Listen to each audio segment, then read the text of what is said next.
Okay, question for you. Who went to private school? Who, as their recreational sport within private school, did fencing? Okay?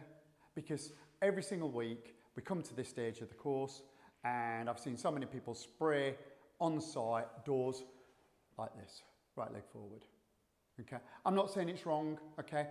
There's just a far easier way to do it.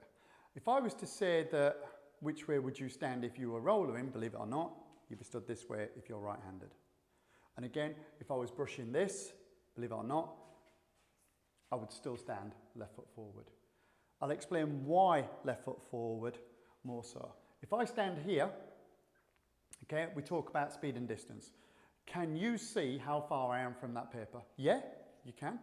I can't, unfortunately, because I'm looking down my arm to the gun. I can have a guess. Oh, yeah, that's better. All we do is change feet, but we do not face the door. When I'm rolling, I don't face the wall, I face the roller. When I'm brushing, I'm facing the brush. When I'm spraying, I'm facing the sprayer. My feet, my shoulders, my head, I'm only focused on what's coming out of the gun. I'm only focused on what's coming out of the gun. You should always, always be facing the gun.